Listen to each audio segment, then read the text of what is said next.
Hello and welcome to another episode of For Zion's Sake, the CUFI UK podcast. My name is Alex and I'm joined here by Alastair. Hello. And we've got a very busy episode this time. There's a lot that's been going on.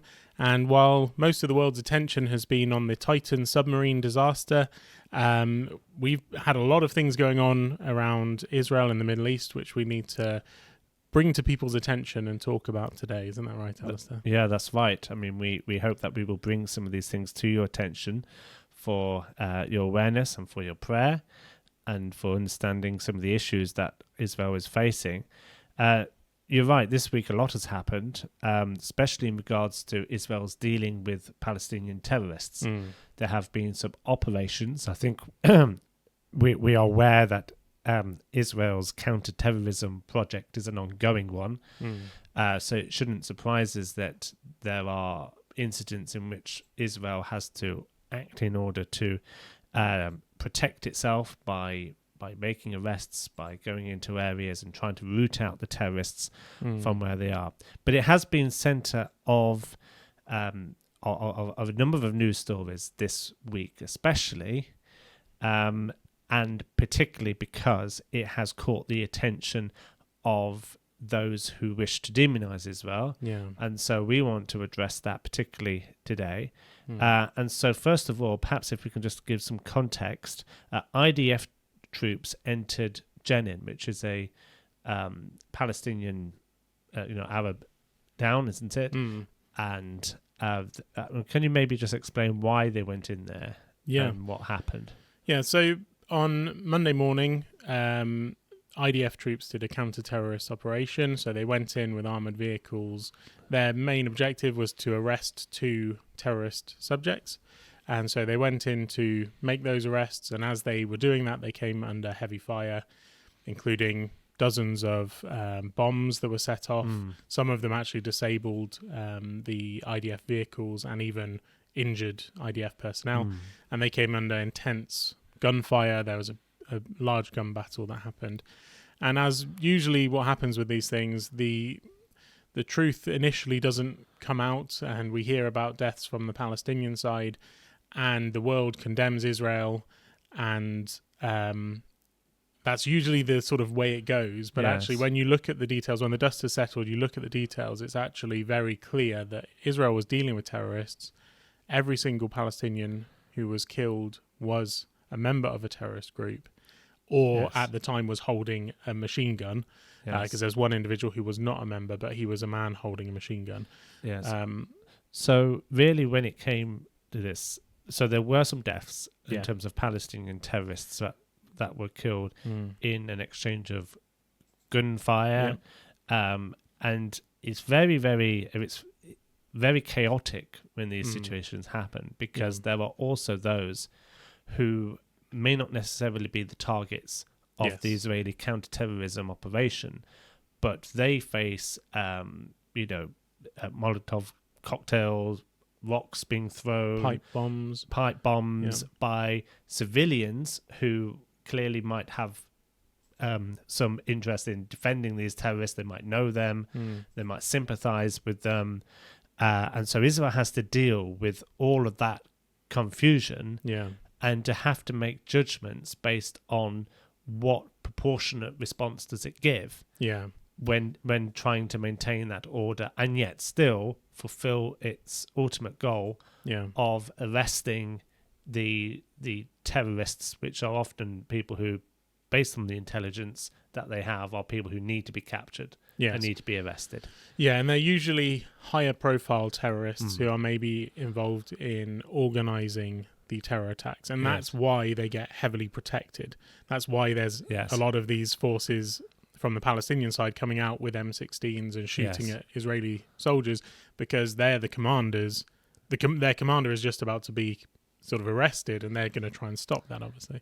And is this Hamas or related terrorists, or are they PIJ, Palestinian Islamic Jihad? Because these are names of 2 terrorist organizations that have certainly got influence and have a degree of large support within the Palestinian territories. Now, when we're talking about Jenin, we're talking about the so-called West Bank, Yep. Judea and Samaria. So let's make this absolutely clear that this is not in Gaza here, but these terrorist organizations, PIJ and Hamas, are part of that. How closely aligned are they to these particular terrorists who were killed within this operation? Yeah, so with the Jenin operation, they were PIJ terrorists. So it was 2 PIJ terrorists who were going to be arrested, and all of the individuals who were killed as a result of the conflict between the IDF and PIJ were also PIJ terrorists. Unfortunately, I mean, we'll talk about this in more detail later. Unfortunately, some of those killed were children, but they were all affiliated, unfortunately, with PIJ, which is a war crime.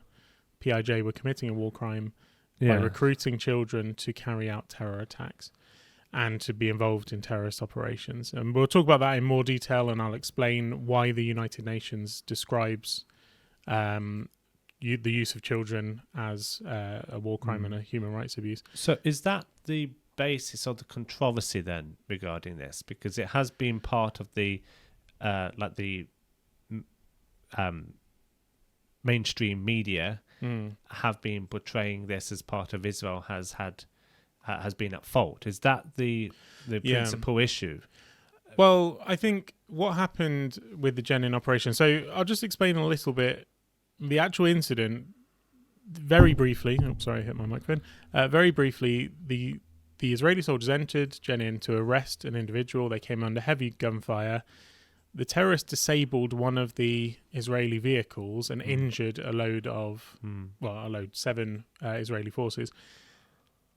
That then complicated the operation because Israel then had to spend several hours trying to get its personnel and its equipment out of there, and they were surrounded under heavy gunfire. And so they then had to call in an Apache helicopter to give air support to the troops on the ground to protect them. And that caught the media's attention because it was the first time since the year 2000 2006, I think it was, that the Apache helicopter or any sort of air support has been used in the West Bank. So we know that when Israel has a conflict with Hamas or PIJ in Gaza, they often use their air force to deal with that situation. But in the West Bank, it's obviously a lot different. And so they try never to use it. But in this incident, to save lives, they had to use an Apache helicopter. And so I think that drew the attention of the media because it looked like an Apache helicopter was just raining down gunfire onto Palestinians, which is not true. That's not what happened. And I think because a number of the casualties were children, that, like you said, that was something that got the media's attention. But I would say the media doesn't care if they are children or adults. It uses children as a sort of an attack against Israel. But actually, many of the mainstream media sources characterize all the Palestinians as innocent. Yes. They never refer to them as terrorists. Even the BBC does not refer to PIJ, a terrorist group which is outlawed in the UK. The BBC is meant to be following UK laws. It doesn't say that PIJ is a terrorist group. It always says Israel says they are terrorists. Yes. Yeah. And it's this narrative. It's a twisted narrative which gives subtle hints, and it's subtle. It's very subtle in the way they do it, but it completely blinds people to the truth. We really do need to have the correct discernment, don't we, in interpreting what the news broadcasters are reporting, because there certainly does seem to be a lot of. We know for a long time there has been a lot of bias, but we need to know the facts. And I honestly think, you mentioned about children being the victim, but I honestly think we should just delve into that a little bit more, because I think hanging on that particular issue without addressing it, I think we need to clarify what why they are. Well, of course, legally they are children, but you mentioned, and you are right to mention, the fact that they are members of PIJ, and they are being actually used in a way by the PIJ terrorist adults in a way which, to term it another way, is child abuse. Really, that is what it is. And sadly, they have obviously also been indoctrinated. I think there was a 15-year-old, 14-year-old, a 17-year-old, 18-year-old. Well, yeah, most of the Is that people right? killed were sort of under the age of 21. Yes. Most of them were teenagers. But yeah, like you said, there was a 14-year-old and Yeah. a 15-year-old who were killed. And so the media is obviously, and not just the media, Palestinian sources, when they put out the pictures of these individuals, they are saying they're innocent children. They were just standing around, like they were just in their garden doing nothing or whatever. We don't know the full facts of this, but what we do know is there is other imagery, like on their own social media accounts, where they are saying, for example, the one of the children who was killed, he has TikTok videos of him with the Palestinian Islamic Jihad flag. He shared videos on TikTok of pipe bombs in his house that he had made, which he was getting ready to use against Israeli forces. And when he was killed, PIJ described him as a fighter. So, and that's a 15-year-old boy. And so that's just one example of these. But I just want to explain the UN's definition of what a child soldier is and why it's wrong.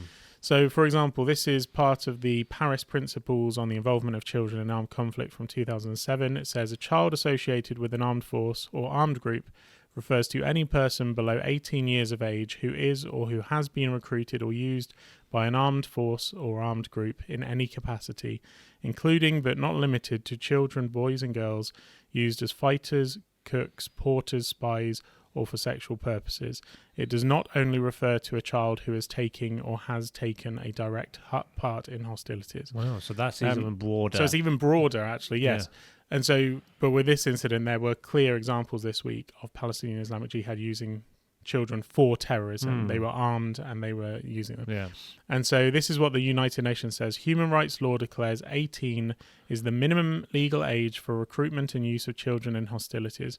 Recruiting and using children under the age of 15 as soldiers is prohibited under international humanitarian law, treaty and custom, and is defined as a war crime by the International Criminal Court. Parties to conflict that recruit and use children are listed by the UN General Assembly in the annex. So it's listed in the annual report for armed conflict. I'm assuming PIJ is not going to be listed because even though there is clear evidence that PIJ was using terrorists, they said it themselves that these were fighters. These children were fighters. There's video evidence of some of the children with weapons, and basically the fact is they were child terrorists, child soldiers. The world has kind of ignored it. You don't hear this on the. You don't hear a news bulletin, which is exposing the way in which Palestinian. They don't even say terrorist groups. No, but the way Palestinian terrorist groups are using children for these purposes. I mean, surely that's a bulletin in itself. Yeah, exactly. And just so you know, with the thing about the BBC, for example, not saying terrorists, they literally this week wrote a letter to someone who was challenging. I can't remember. It might have been Honest Reporting who were trying to deal with it. Right. And the BBC actually said, we're not going to label them terrorists because the UN doesn't label them terrorists. So it doesn't even matter if the UK has labelled PIJ as a terrorist. Yes. The BBC, our British broadcasting service, will not label them as a terrorist because the UN hasn't. And this is a massive issue here because the United Nations, these children were raised, they were taught in UN schools. Yes. They are, a lot of the funding that comes for these communities is through the United Nations. UNRWA, who's meant to be protecting Palestinian children and especially refugees in general, they have condemned Israel and not said anything about this. And for a long time there has been a problem where UNRWA itself has been infiltrated by a very anti-Israel mindset, and unfortunately it seems that UNRWA might be it might have staff in there who are sort of affiliated with PIJ and so forth. And I'm not saying the whole organisation. That's very interesting because obviously BBC, as a publicly funded body, a British taxpayer, not taxpayer, sorry, a British license fee pay organisation, and actually accountable to UK Parliament with its charter, etc., is being influenced by the UN global body and their definitions, as opposed to British law and British terminology. I mean, that seems to be a fundamental problem, because we know how the United Nations are so misaligned when it comes to taking the moral stand in relating to this issue. So that's a very interesting insight, actually, and is possibly part of the problem. But it's very important that we do we do get the truth out, and we could go into more detail in terms of these fatalities, but one fatality, for example, one of the teens was killed whilst carrying a PIJ explosive. And he was actually killed on the Tuesday, not in Jenin. Oh, okay. So he was actually... There was nothing Israel involved in this. Yes.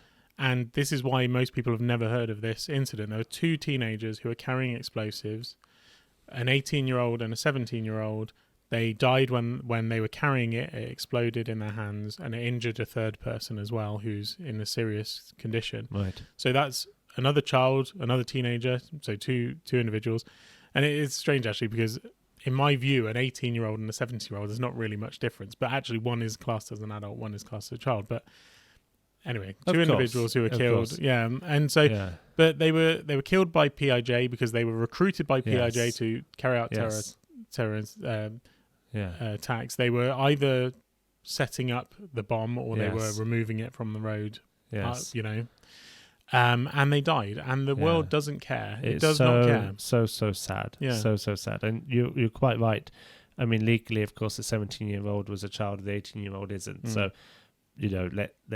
let's not dispute that. But at the same time, the Palestinian terrorists will use those optics for its propaganda. And the real victims here are the children.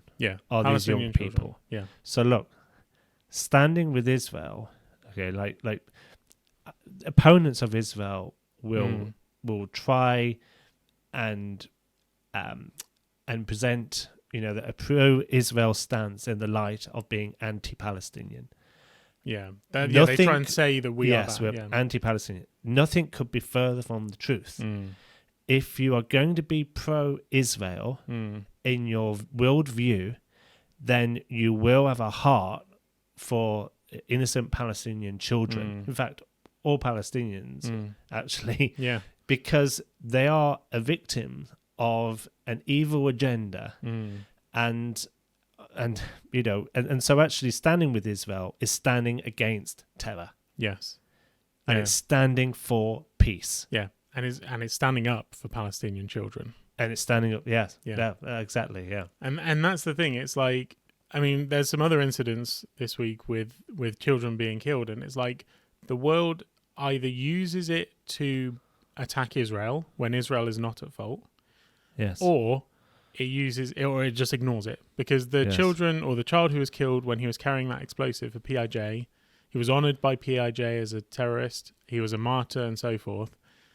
The world did not report it. There was a few Israeli media outlets. There was a few Palestinian media outlets praising them. But other than that, the world ignored it because they couldn't blame Israel. So they do not care about Palestinian children. They only care about attacking Israel. And that's the problem. So just to finish up on Jenin, I just want to clarify that the Israeli operation took place on Monday. They went in, they made their arrests. They got Israeli forces out of there. And as a result of that operation, there were around 9 people who were killed. 7 of them were adults. 2 of them were children. 1 of them was a girl, and she was also linked with PIJ. There's images of her holding an M16 machine gun. We're not sure exactly how she was killed, but it seems that she may have actually been killed in crossfire rather than her actually carrying out an attack. But either way, it's a sad situation. She shouldn't have been killed. And she should not have been involved in a terrorist organization. She should have been living her life without that sort of thing. So, yeah, I just wanted to conclude that. So that was the Monday. That was Monday. Yeah.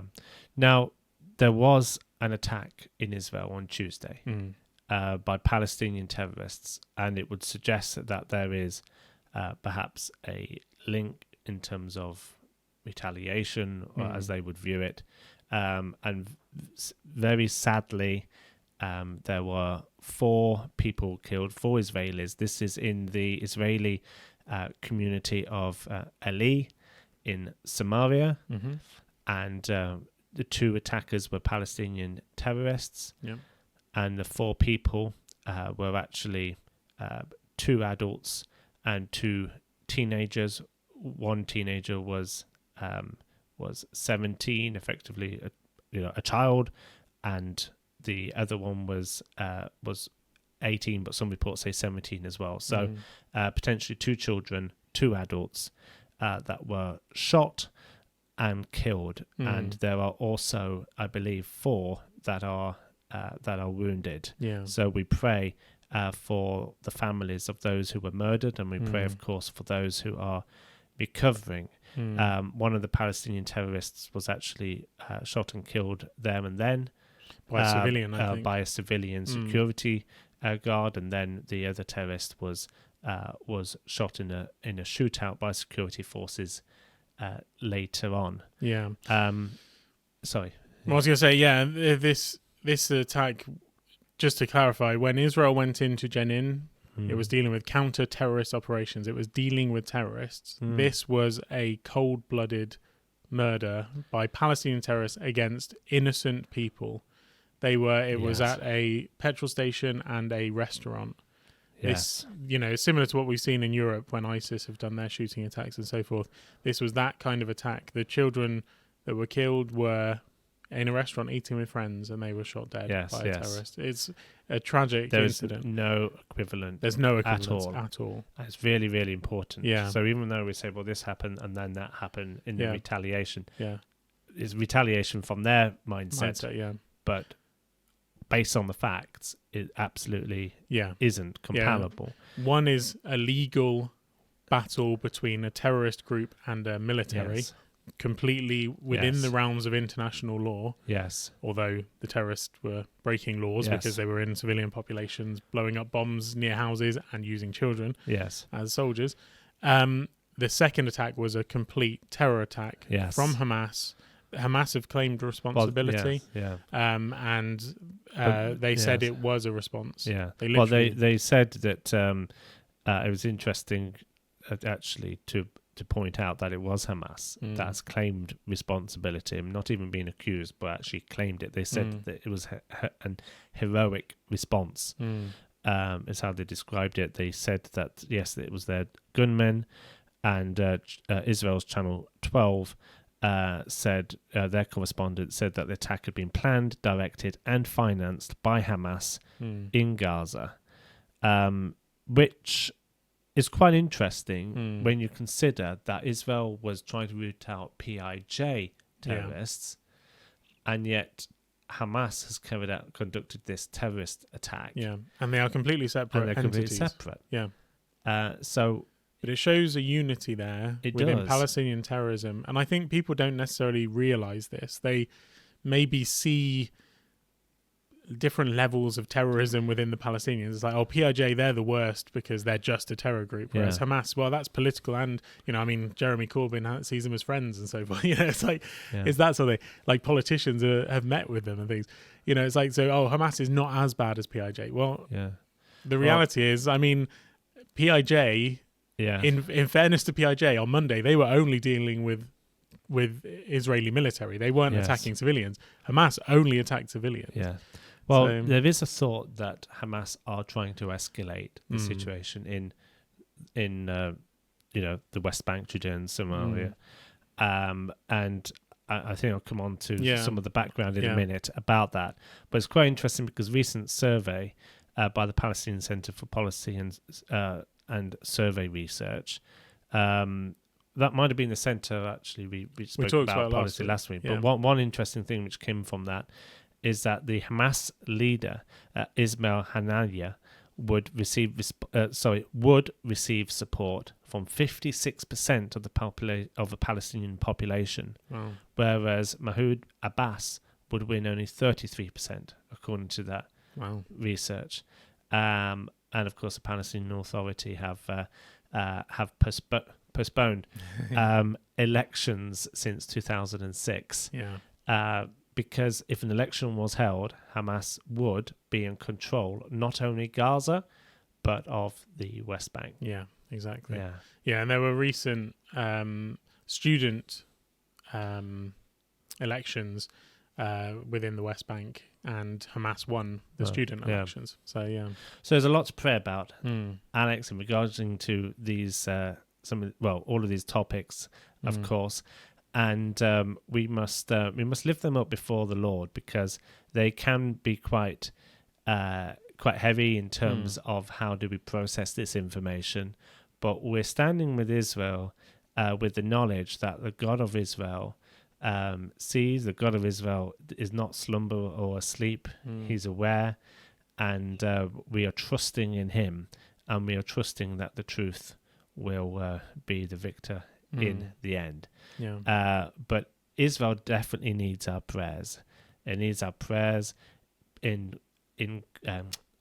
confronting or dealing with both the physical attacks that it faces, but also the unseen attacks, the attacks of those who are demonizing Israel in the media, demonizing Israel at the United Nations, those who are speaking wrongs and portraying Israel in the wrong light. The attacks is a multifaceted attack on Israel, but we are standing in the goodness of God, who is good to Israel and who will fulfill his promises. Yeah. So an opportunity, perhaps we could just mention that prayer is central to what we do here at Christians United for Israel.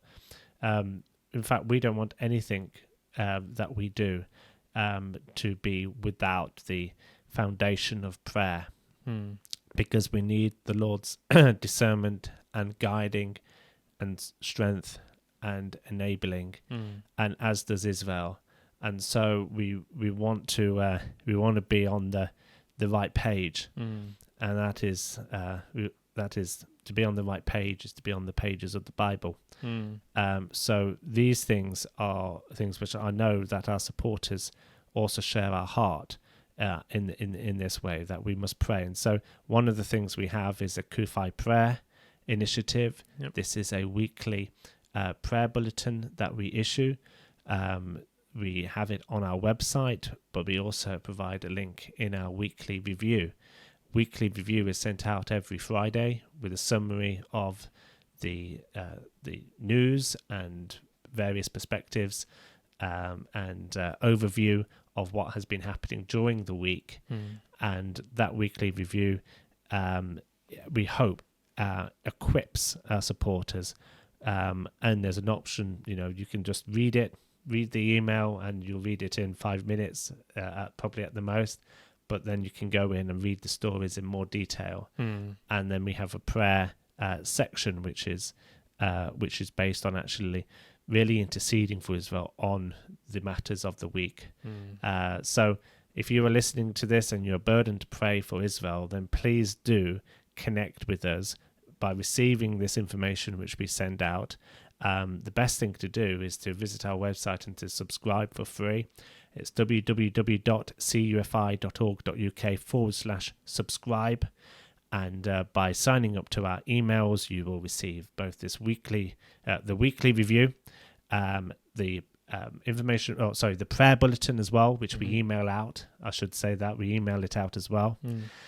And items like this podcast, reminders of anything that we produce, as well as our campaigns. But I thought it was important that we mention that. Yeah, definitely. And also, we like to give a reminder to people who are listening that CUFI is dependent upon the support of the faithful pro-Israel Christians, which are standing with us here in this nation, so that we can we can be effective in our work. And so if you would like to donate to Christians United for Israel UK to enable us to be a blessing to Israel by making a proactive and a strong stand in this nation, by speaking the truth without restraint, for acting without compromise, and for representing the views of Christians up and down the country who have a heart for Israel and have a heart for this nation to align itself with the will of God concerning Israel, then please do go to www. I always add too many W's in my head, but I'm sure it comes out right in the bar. www.cufi.org.uk/donate, where you're very welcome to give a one-off or a monthly gift to aid the work. Yeah, and we definitely appreciate the support there. We absolutely do. We support all of your help and support, whether it be financially or in prayer, or in fact liking and sharing this video, which is also important because it helps us to spread the message even further. So if you've not already done so, please subscribe, please hit the like, please hit the forward, share it on social media, and help us to notch up the numbers so that more people can hear and join us on this journey in standing with Israel. Yeah. So moving on. Yeah, I think it's really important we sort of try and put together some of the connection between some of these incidents. Yes. Because like you said, PIJ and Hamas are very different organizations, even though they've got similar goals, but they seem to have helped each other out on this occasion. And so do you want to... Well, they have common goals. They obviously have a common ideology. They go about their goals in slightly different ways, you could say, when you get down into detail, but fundamentally they want Israel wiped off the face of the earth. Exactly. And they will look for common friends. And they will look for those who have who are able to fund, able to get their back. And there is a big friend that they both have in common. And that is Iran, the Iranian regime. And this week, Iran hosted both representatives from PIJ, Palestinian Islamic Jihad, and Hamas. So they were actually in Tehran. They were holding separate meetings on the same day. So you know that they were having key talks with a number of governmental people, but also with the Iranian the Iranian president. I believe they also met the supreme leader as well. Khamenei, that's right. And that is very interesting because these are funded financially by Iran. Iran has their back. But not only that, it's not just the fact that Iran has them covered, but we are seeing more so that they are fulfilling the commands of the Iranian regime. That's right. And that flips this conversation on its head, on the other way, upside down. Because suddenly what we are seeing makes even more sense. It isn't just, the ongoing problem of the conflict. We need to look beyond that and see what is actually doing. Okay, Iran is going to manipulate the feelings of these PIJ supporters and Hamas supporters and those who are terrorists. But there's an agenda going on that is even bigger than we realize. And so we don't know what they talked about, but I can give a few quotes here. One of the people at that meeting, Secretary of the Supreme National Security Council in Iran, said the most efficient way to end the more than 75 years of occupation of Palestine is resistance. That's what he says. Which means armed. Which means armed, yes. So that's his that's his view. On Monday, the Iranian president said in one of his meetings that to normalize ties with more Arab and Muslim countries. So let me be clear. They accuse Israel of normalizing ties with more Arab and Muslim countries to discourage young Palestinians from seeking to liberate the occupied territories. He hailed the Palestinian resistance, so-called resistance, of course, as well. So they are not very happy with the normalization which is happening around the Arab world. But I just want to come on to that in a minute, because there was a tweet this week by the Supreme Leader Khamenei, and I think this is really sort of enlightening. In this tweet, because, let's just bear in mind that the Iranian regime, Alex, have a Twitter account but don't allow the rest of the population to speak freely on social media. But they do, and it's quite enlightening. They say Gaza is the center of resistance, okay, but it is the West Bank that will bring the enemy to its knees. Right. And good progress has been made in this region so far. Right. I mean, if you want any other like, he's laying down a few cards. Yeah. Okay. Yeah. And we're not going to look at the table or what he's saying, but we're going to look at the table now and analyze what he says. That Gaza is the center of resistance, but it is the West Bank that will bring the enemy to its knees. So there is a key interest in what is going on in the West Bank, and certainly what the analysts are saying is that there is something stirring in terms of the West Bank, in terms of Hamas gaining support in the West Bank, like we just showed with the and PIJ, like we've just seen with the statistics, and Iran is behind it. Yeah, exactly. And I think that's the thing. I mean, the last part of that tweet is we've made good progress in that. We. And the thing is, like I said, when we're talking about the operation in Jenin, it's a counter-terrorist operation against PIJ. Yeah. When you see some of these incidents, especially like Jenin, when after these incidents happen, there are sort of protests on the street or show signs of support for PIJ. Yeah. And they are walking around like hundreds of people with M16s. Yes. Like, this is a place, like the Palestinian Authority, as part of the arms agreement, well, as part of agreements with Israel, the Oslo Accords and so forth, they're not allowed to, they're not meant to have weaponry in that area. And yet hundreds and hundreds of people have machine guns. When Israel goes and carries out these counter-terror operations, they're dealing with heavy gunfire, sniper rifles, bombs, all the rest of it. Like, PIJ is well armed in the West Bank, which couldn't be said a few years back.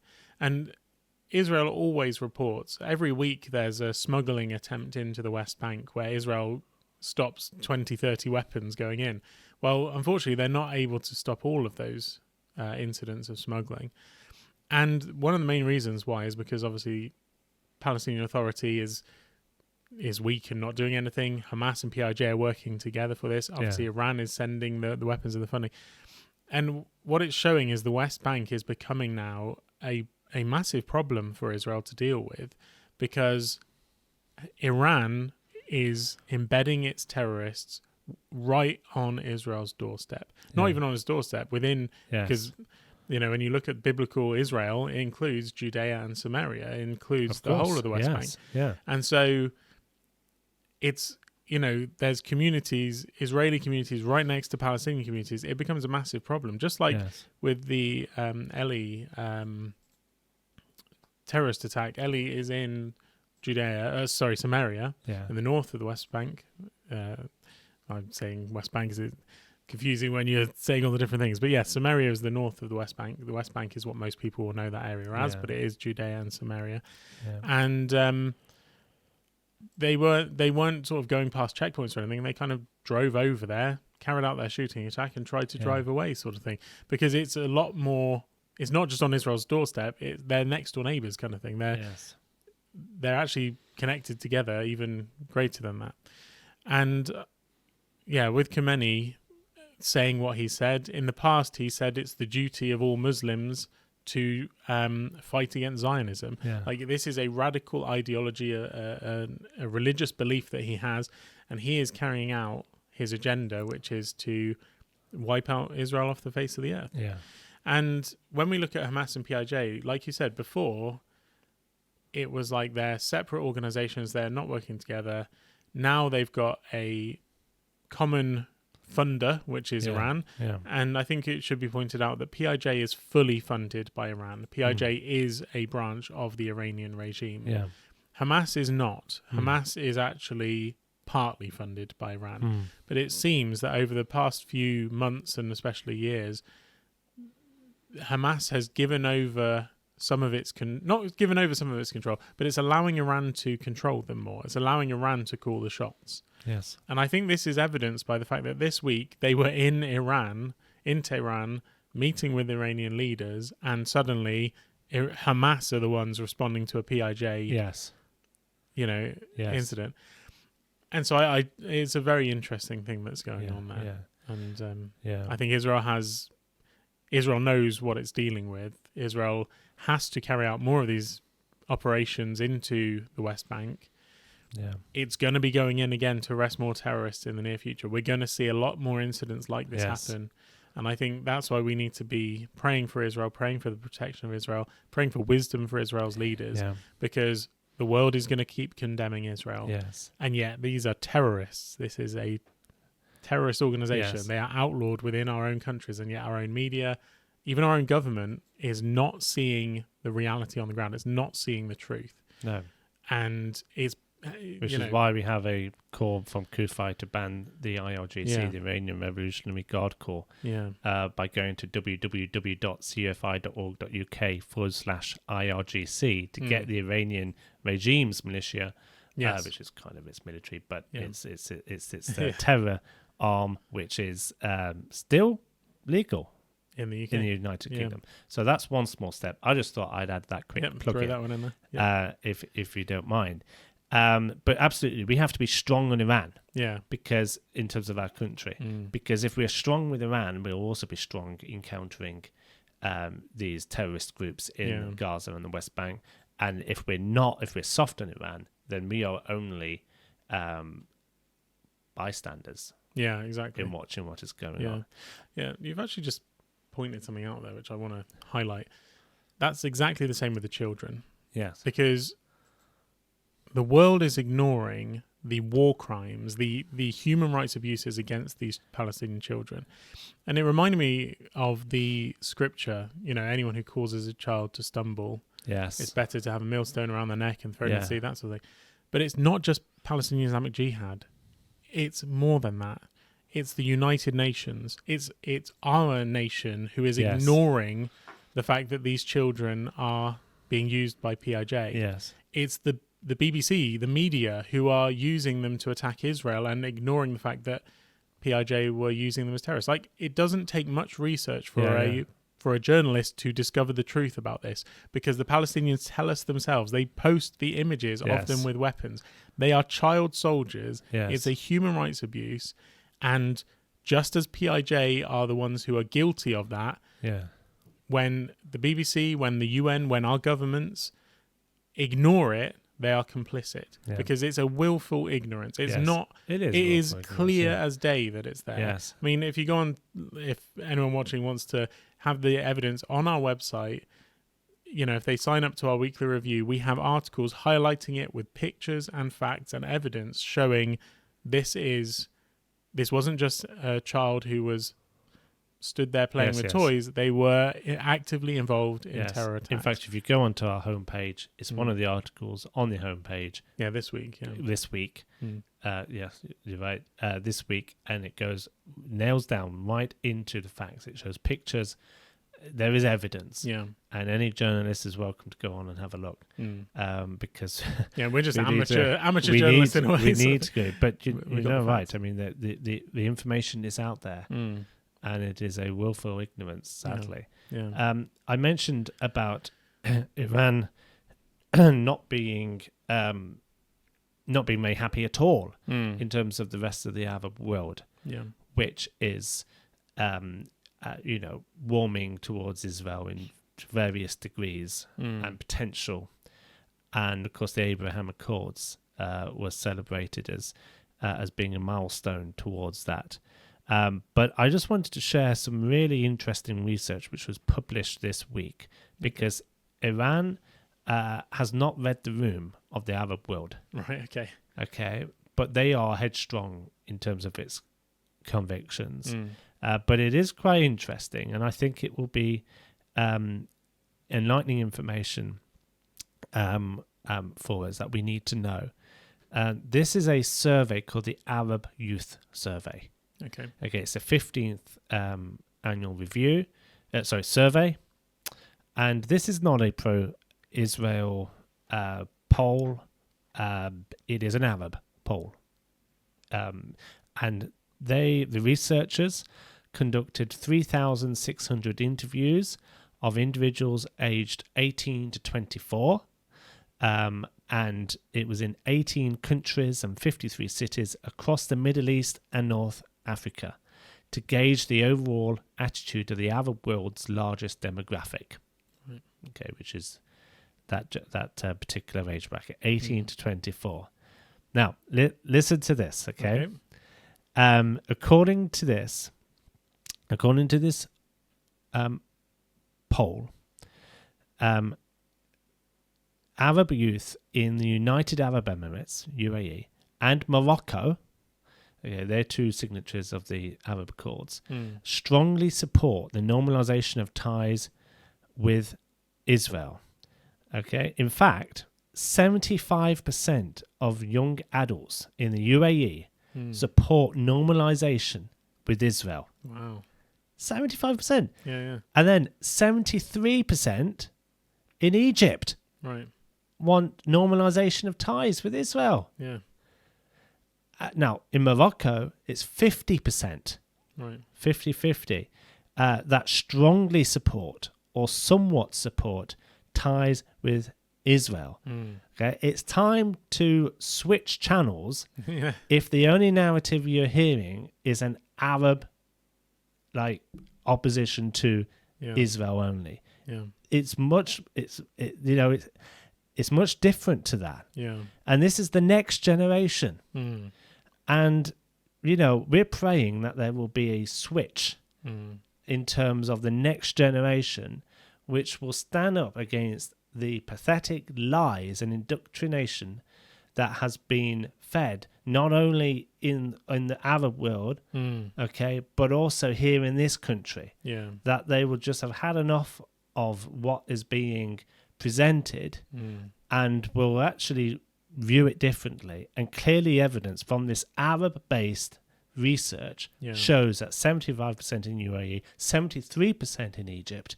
And in some ways, I'm even more surprised with Egypt than UAE. In many respects. Now in Bahrain, it's 30%. So it does drop, but of 14 other countries, there was a large degree of anti-Israel thinking. So it is a problem. Let's not ignore the fact that there is a big issue. But wait for this. Respondents in Iraq and the Palestinian territories, do you know what it was? No idea. In this research? I would go with something like 5%, 10%. What? They don't support it. Yeah, that's what I'd say. 100% are against warmer ties. Wow. That's even worse than I thought. Yes. And that shows the indoctrination. Yes. That shows the absolute indoctrination. Yes.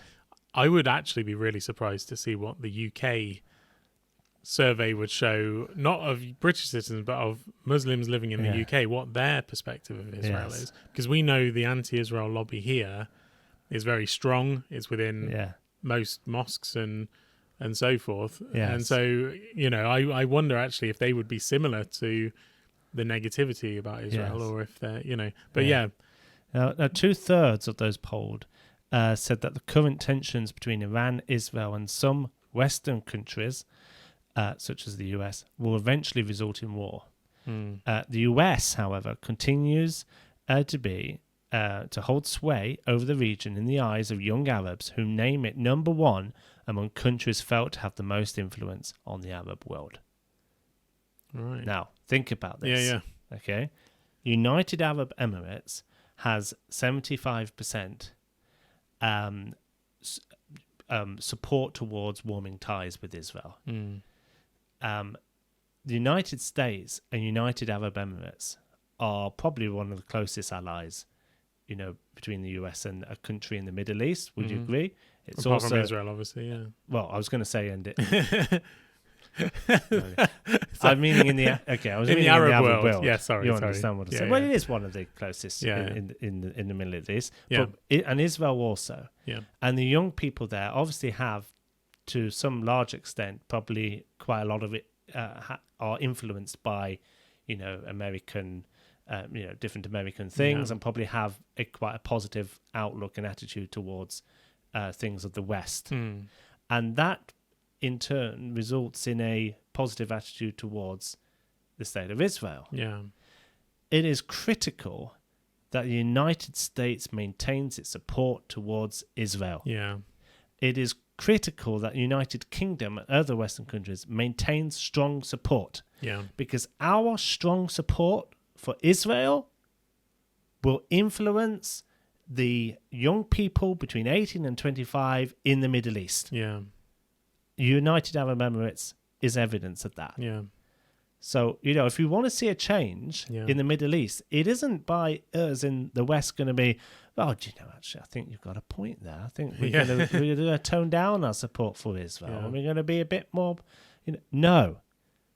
Young people who are exposed to, and I'm not saying that we're in the West have got everything right, but there seems to be a clear evidence that the relationship that we have in the West with Israel has an impact. Yeah. And 100% in the Palestinian territories are against warm ties. Yeah. That is what Iran is picking up on. Yeah. That is what Iran is manipulating to its own agenda. Yeah. Yeah. And that's the thing that we need to confront. I hope that sort of makes sense. No, it does make sense. And I think as well, like when we were talking last week about one of the statistics mentioned was how Palestinians or Arabs who are living in Israel, Arab Israelis, they are way more positive towards Israel than Palestinians living in the Palestinian territories. And I think it shows that sort of exposure to Israel, the exposure to the Western things, breaks down the walls. It breaks down the sort of barriers between them. And I think that's probably what's happened with the UAE. The UAE has broken down that barrier between Israel, and actually the youth are seeing the positives. It's being broken down. We don't really hear everything which is going on, but there is a lot of bilateral things which are happening between Israel and the United Arab Emirates. Yeah, exactly. With, of course, backing of the United States, which was, such a significant player in the penning of the Abraham Accords, something that the United Kingdom has endorsed.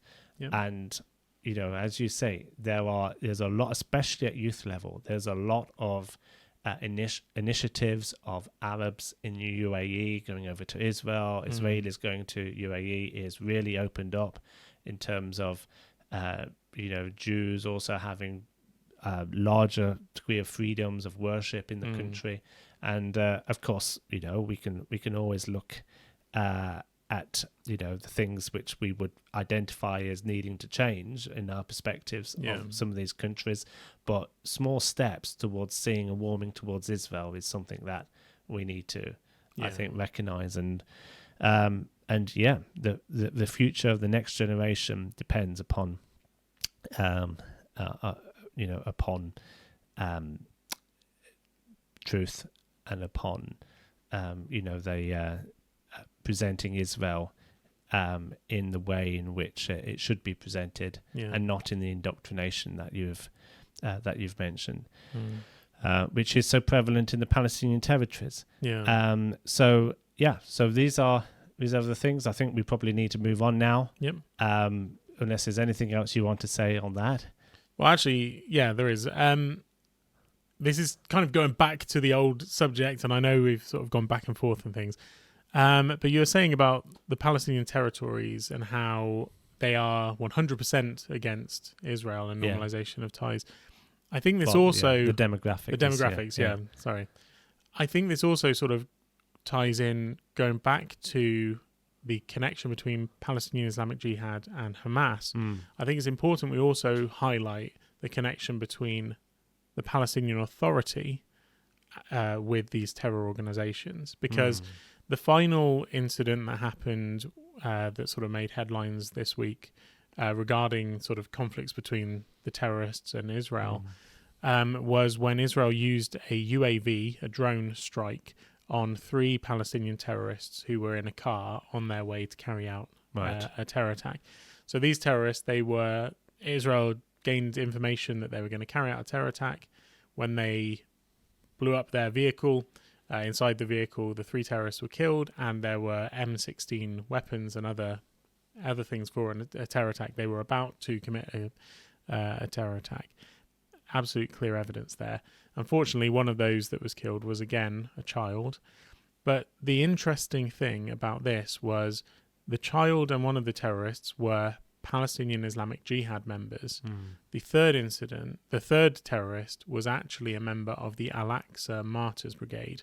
And the Al-Aqsa Martyrs Brigade is under Fatah. Fatah is Mahmoud Abbas's party. It's the head of the Palestinian Authority. It's the organization which everyone, the UN and so forth, calls the partner for peace. Even the Pope, when he met Abbas, said that Abbas could be a partner, an angel of peace. That's what he said. There is this illusion that the PA is separate in its aims of ending Israel and that it's peaceful and so forth. Well, why... how is it if we link up all these attacks? There was a Palestinian Islamic Jihad conflict between Israel. Hamas then responded to that. And then after that attack, it was PIJ and Fatah working together to then carry out another terror attack. Yeah. And adding into that, the Palestinian Authority this week, they praised the 2 Hamas terrorists who murdered the innocent Israelis at the petrol station and the restaurant. So there's then the link from Fatah to Hamas as well, because they've praised Hamas. Yes. They called them heroic fighters. Yeah. They said that the Jenin terrorists were the resistance, and they were, basically this is what the Palestinian Authority's newspaper said. They wrote new pages of heroism, self-sacrifice, and resolve in history. And so they're praising the PIJ terrorists, they're praising Hamas. They did a joint operation together, which Israel thwarted. And one of them was a child soldier. So there's also that link, the Palestinian Authority linking with a child soldier.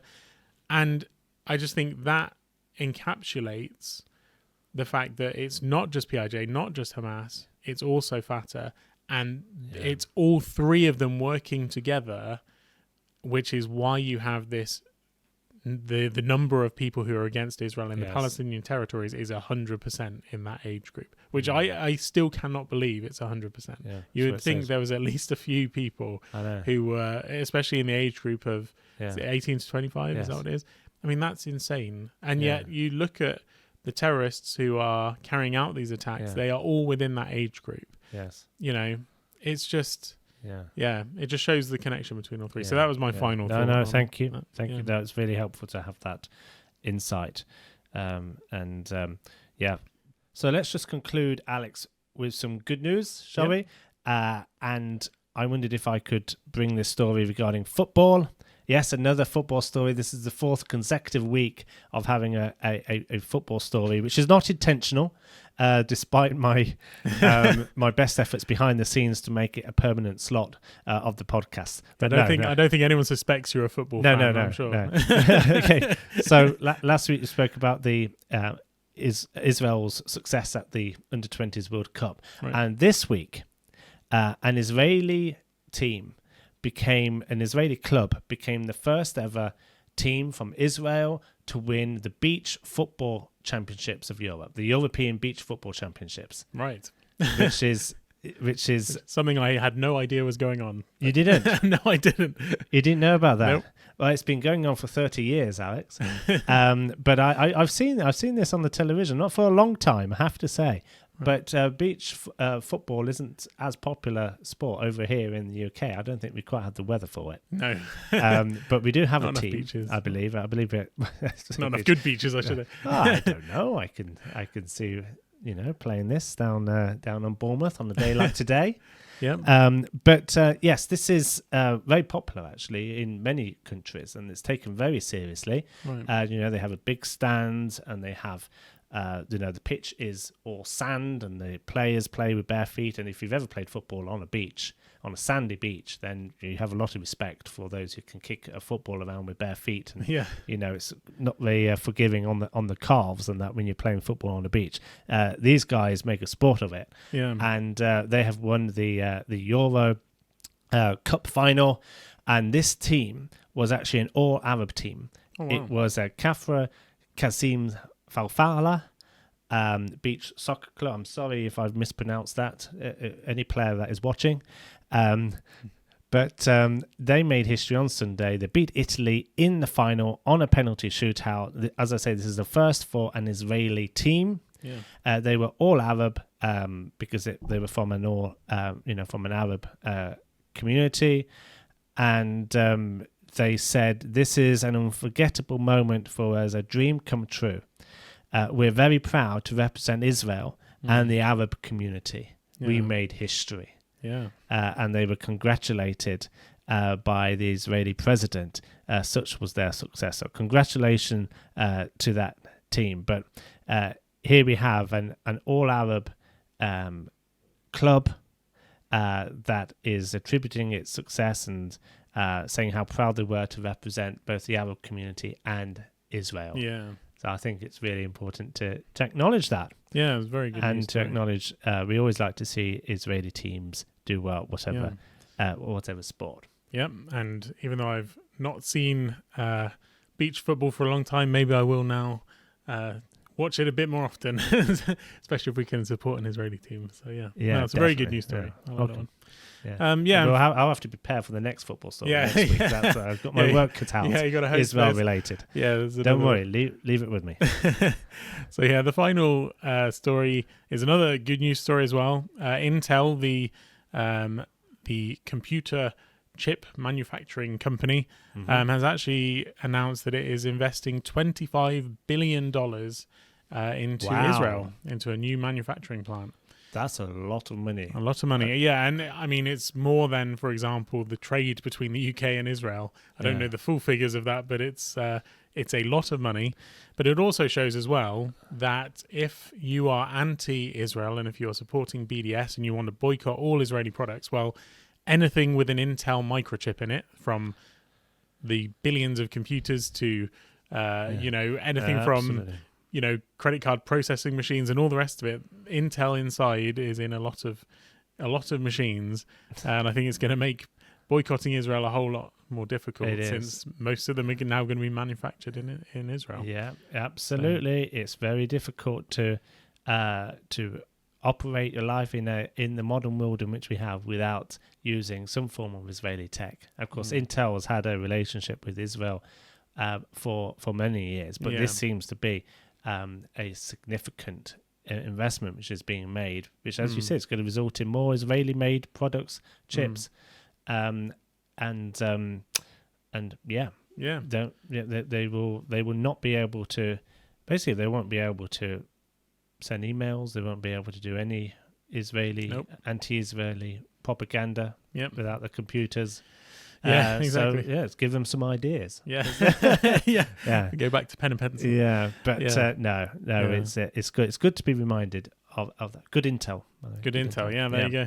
And so, I just want to point out though, this is the largest ever investment in the state of Israel. Wow. And Netanyahu has said it's an expression of great confidence in the Israeli economy, and reflects the strength of the free economy that they've built there and the technological sort of powerhouse that Israel is. And I think that's true. We know so many different innovations that have come out of Israel. Yes. And, when we look at Israel blessing the world, we know obviously from a spiritual perspective that Israel has blessed the world. But when it comes to actually modern day conveniences and technology and so forth, Israel's blessed the world in many different ways. And that's the message we need to get across. Israel is a blessing, not just spiritually, but in many other ways. And the world, is trying, the enemies of God, the enemies of Israel are trying to paint Israel in this negative light, whereas actually there's a lot of good coming out of Israel. Yes. And we need to highlight that sometimes. No, that's good. And actually that leads on quite fittingly to the psalm which I wanted to share, Psalm 83, and it says, "Do not keep silent, O God. Do not hold your peace, and do not be still, O God. For behold, your enemies make a tumult, and those who hate you have lifted up their head. They have taken crafty counsel against your people, and consulted together against your sheltered ones." I mean, that's what we've been referring to. We see a lot of that, a lot of crafty counsel, and a lot of consultation against your sheltered ones. And I love how it makes reference to sheltered ones, protected ones, these covered ones, these ones who are under the shelter of the Almighty. They have said, "Come," this is the enemies. They have said, "Come, and let us cut them off from being a nation, that the name of Israel may be remembered no more. For they have consulted together with one consent. They form a confederacy against you. The tents of Edom and the Ishmaelites, Moab and the Hagrites, Gebal, Ammon, Amalek, Philistia, with the inhabitants of Tyre, Assyria, also have joined with them. They have helped the children of Lot, Selah. Deal with them as with Midian, as with Sisera, as with Jabin and the brook of Kishon, who perished at Endor, who became as refuse on the earth. Make their nobles like Oreb and Zeb, yes, all their princes like Zebah and Zalmunna, who said, "Let us make for ourselves the pastures of God for possession." O my God, make them like the whirling dust, like the chaff before the wind. As the fire burns the woods, and as the flame sets the mountains on fire, so pursue them with your tempest, and frighten them with your storm. Fill their faces with shame, that they may seek your name, O Lord. Let them be confounded and dismayed forever. Yes, let them be put to shame and perish, that they may know that you, whose name alone is the Lord, are the most high over all the earth. Some insight there into the attempts by those who are opposed to Israel, and yet God is on the side of Israel. He wants those who are against Israel to recognize him as Lord, to recognize their sinful ways, and he promises to confound and to dismay their plans. But their proclamation, and we hear and see a lot of proclamations in the present day, it might come from a tweet of the Iranian supreme leader, or it might come from the platform in front of all of their followers, or it might just be resting within their hearts and comes out in terms of their actions. But whatever they say about Israel being cut off from a nation will not succeed. That they want the Israel to not be remembered no more will not prevail.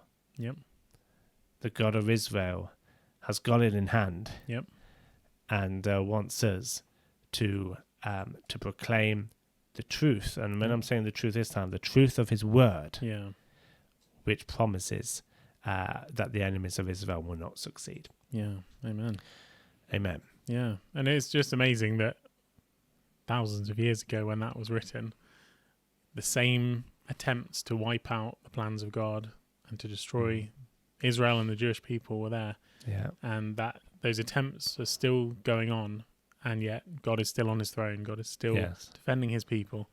And ultimately, like you said, our aim is not to see the Palestinians wiped off the face of the earth or anything like that. We want them to turn to God, to the God of Israel, to repent and to put down their weapons. But ultimately, come to the saving grace of the truth of the gospel.